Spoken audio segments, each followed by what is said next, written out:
नमस्कार, मैं हूं चंदन सिंह। आप देख रहे हैं राष्ट्रीय दर्पण।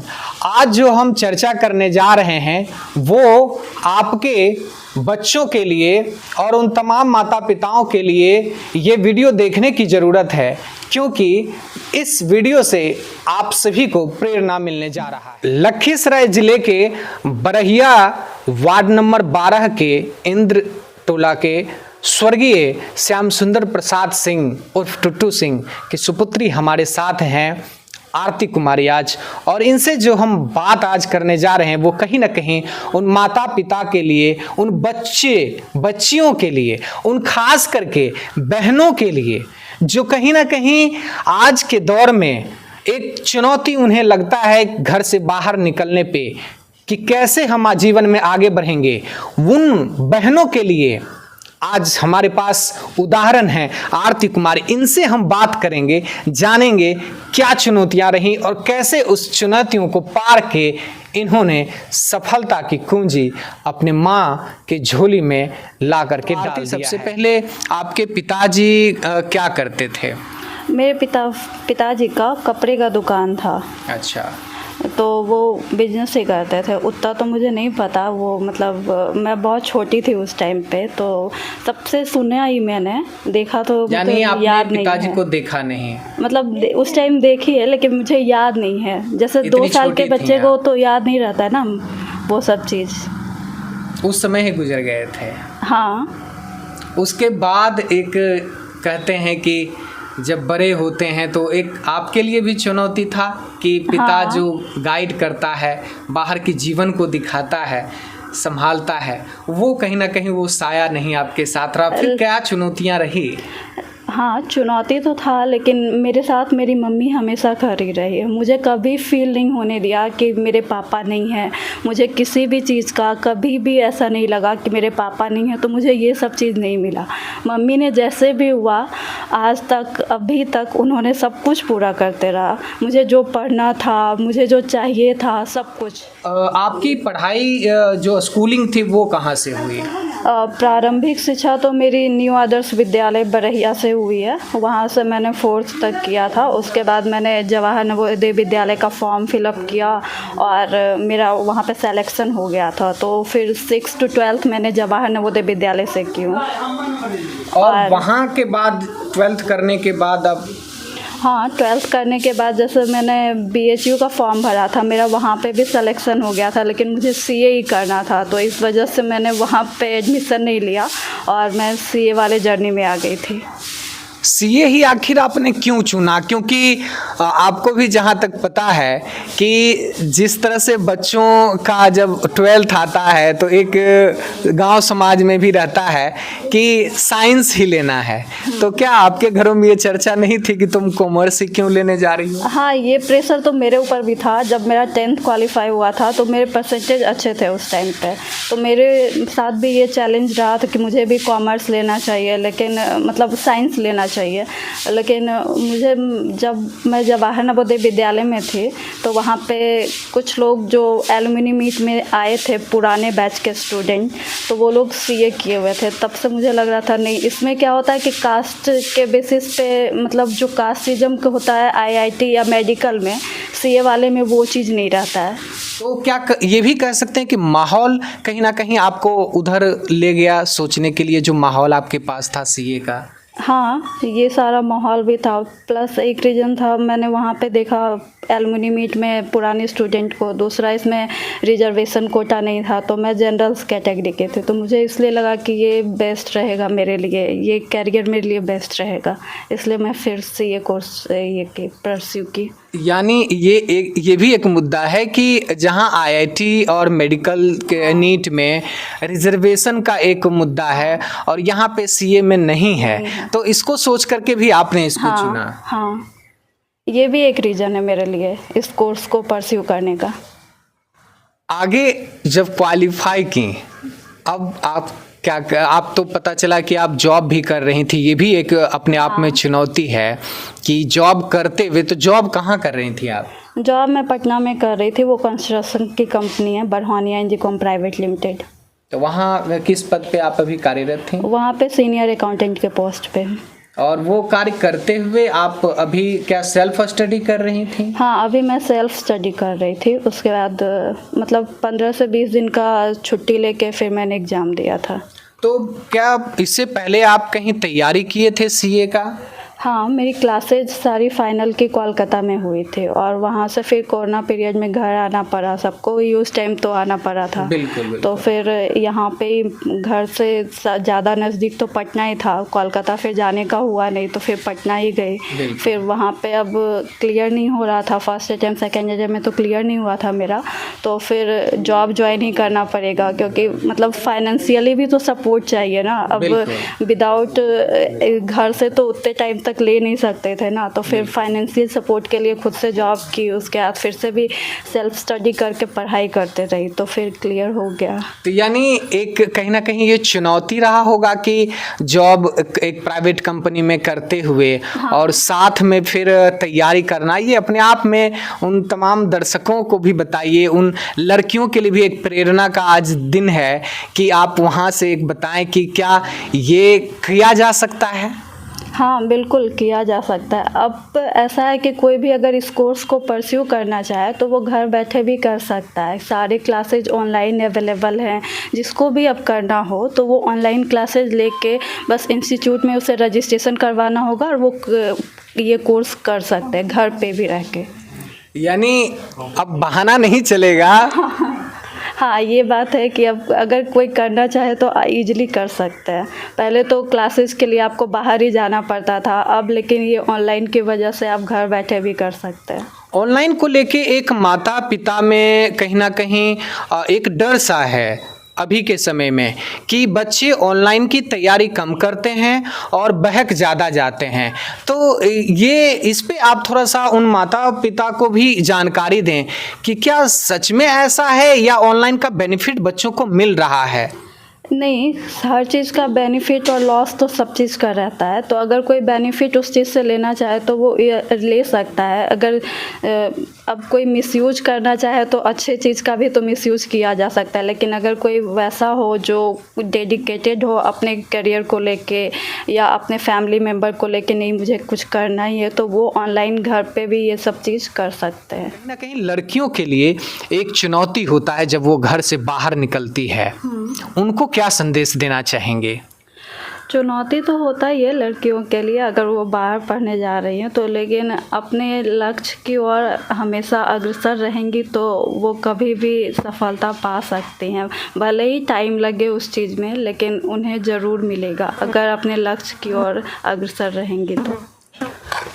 एक समाज का प्रेशर भी होता है बेटियों पे खास करके, वो क्या उस प्रेशर से आप भी गुजरी? नहीं, मेरे फैमिली में मेरे साथ उस तरह के का कुछ भी नहीं हुआ कि मैं लड़की हूँ तो मुझे ये नहीं करना चाहिए या मुझे बाहर नहीं भेजना चाहिए। मेरी मम्मी ने मुझे कभी भी ये सारा प्रेशर नहीं दिया था। पता चला कि आप टॉपर भी रहीं 12th में कॉमर्स में और आपको अवार्ड भी मिला इसको लेकर के। हाँ, 12th में जवाहर नवोदय विद्यालय से हुआ था और वहाँ पे मैं 12th में कॉमर्स में टॉपर थी। कहाँ कौन से जवाहर नवोदय विद्यालय में? जवाहर नवोदय विद्यालय शेखपुरा। शेखपुरा से आप टॉपर थी। किस वर्ष की टॉपर थी? 2012 की थी। उन माता पिता को क्या संदेश देना चाहेंगे जो अपने बच्चे, खास करके बेटियों के लिए, मैं बार बार उस सवाल को रख रहा हूं क्योंकि अभी भी समाज में कहीं ना कहीं बेटियों के लिए एक चुनौती है कि माँ बाप एक बार जरूर झिझकते हैं जब वो बाहर कदम रखना चाहती है।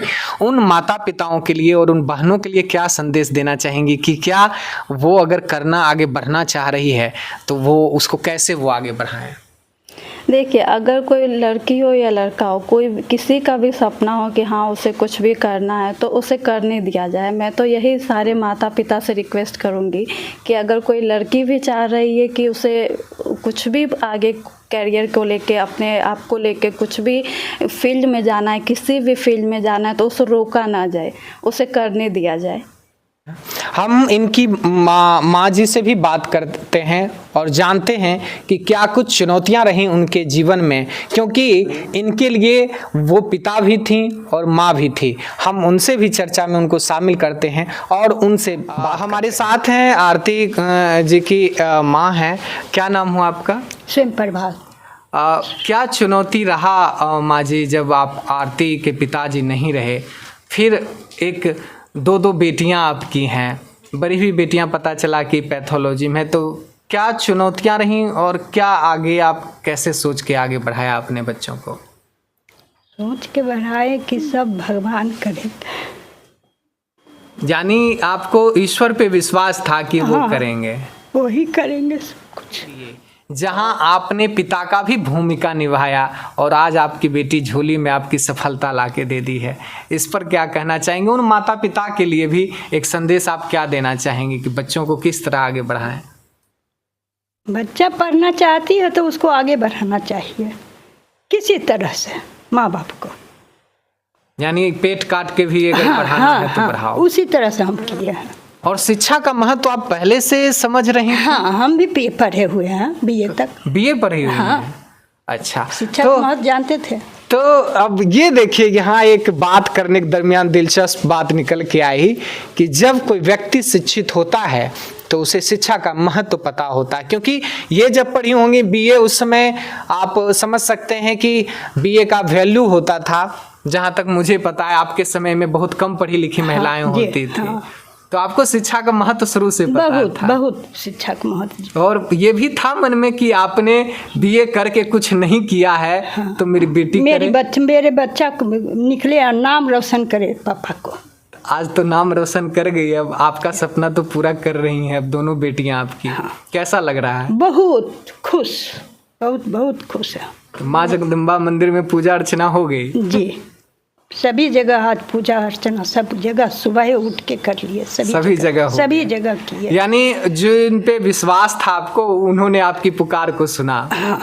और वो आपकी मदद के लिए खड़े रहे। हाँ। हमारे साथ हैं छोटे भाई। कैसा लग रहा है? बड़ी बहन आपकी पैथोलॉजी में अब है, छोटी बहन यहाँ निकाल ली है, अब आपके ऊपर प्रेशर है कि आपको भी अब कुछ करना है। बहुत खुशी की बात है कि दोनों दीदी मतलब सफलता के कदम चूमे हैं, क्योंकि हमको विश्वास। पहले आप अपना नाम बता दीजिए। मेरा नाम रमन कुमार हुआ, मैं अभी पीजी कंप्लीट किया हूँ। अच्छा, कहाँ से किए हैं? पटना से, बीडी कॉलेज। अच्छा जी। तो कैसा लग रहा है अब दोनों? बहुत खुशी की बात है सर। और आगे अब क्योंकि आप भी अब घर के सब बेटे हैं, तो आपके ऊपर एक जिम्मेदारी अब बढ़ रहा होगा कि मुझे भी कुछ करना है दीदी की तरह। नहीं सर, मेरे घर में मतलब हमको भी दबाव मतलब नहीं दिया जा रहा है, जो हमको भी छूट दिया गया है कि आप जो कर सकते हैं आप कीजिए। यानी एक हमेशा ये देखिए, एक यहाँ से इस परिवार से एक बातें निकल के आ रही है कि जब आप शिक्षित माता पिता होते हैं, और शिक्षित ही नहीं, मैं बार बार कर रहा हूँ, समझदार माता पिता होते हैं। शिक्षित बहुत माता पिता भी हैं, लेकिन समझदारी की वहाँ दिक्कतें आती है कि बच्चों पे प्रेशर नहीं देना। हर दिन तमाम तरह की घटनाएं आती रहती है, कहीं से भी आप कोटा से उठा के देख लीजिए, सबसे ज़्यादा घटनाएं होती है, सुसाइड करते हैं इतने बच्चे। वहाँ आप उदाहरण देखिए, पिता नहीं है, फिर भी बच्चे को देखिए छूट कितनी मिली है, और बच्चे उस छूट का नाजायज फायदा नहीं उठा रहे हैं। ये भी एक महत्वपूर्ण बात है। और देखिए उदाहरण है हमारे पास। आगे आप क्या सोचे हैं करने के लिए? आगे तो सोच रहे हैं कि घर का, परिवार के लोग का भी करने का इच्छा सोच रहे हैं कि हम अभी PhD के हैं। अच्छा जी सर। यानी प्रोफेसर साहब बनना है आपको? भगवान की कृपा से अगर बन जाए तो अच्छा है। क्योंकि PhD करेंगे तो आप कॉलेज में अप्लाई करेंगे ही फिर शिक्षक के लिए। जी। तो यानी बच्चों के भविष्य संवारने की आपकी योजना है? जी सर।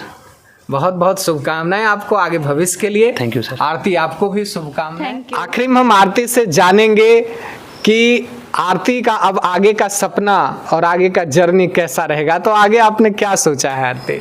आगे तो अभी मतलब अगर गवर्नमेंट जॉब के लिए अप्लाई करना है तो वो करना होगा, अगर उसमें हो गया तो ठीक है, नहीं तो फिर अपना प्रैक्टिस स्टार्ट करना है, सीए प्रैक्टिस करेंगे। इसमें CS भी होता है। हाँ, तो कंपनी सेक्रेटरी। हाँ, तो उसके बारे में भी आपको अगर जानकारी है तो बताएं कि एक वो भी एक क्रेज है अभी के टाइम में, बहुत ट्रेंडिंग जॉब है वो। CS बहुत अभी हाई प्रोफाइल अब बनता जा रहा है। CS भी हाई प्रोफाइल जॉब है, एज लाइक सीए और सीएस ये सब सेम कैटेगरी में, एटलीस्ट कॉमर्स के ये फील्ड में सेम कैटेगरी में रखा जाता है उसको। लेकिन कंपनी सेक्रेटरी अब जैसे एक लॉ है, उसके अकॉर्डिंग कंपनी सेक्रेटरी को हर एक कंपनी में अपॉइंट करना मैंडेटरी हो गया है। तो इस वजह से कंपनी सेक्रेटरी का क्रेज जो है बढ़ते जा रहा है। यानी जो उसमें सीएस में है कि कंपनी एक्ट को उसमें अलग से एक पढ़ना होता है ताकि वो कंपनी को जाने और कंपनी को ग्रो करने में गवर्नमेंट और कंपनी के बीच का एक वो पिलर होता है। Yes, company secretary.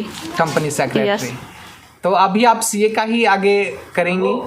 हाँ, मैं अपना प्रैक्टिस से स्टार्ट करूँगी और या पहले तो गवर्नमेंट जॉब का जो भी है वो अप्लाई करके उसके फिर अगर सिलेक्शन हो गया वहाँ पे तो ठीक है, नहीं तो फिर सीए प्रैक्टिस।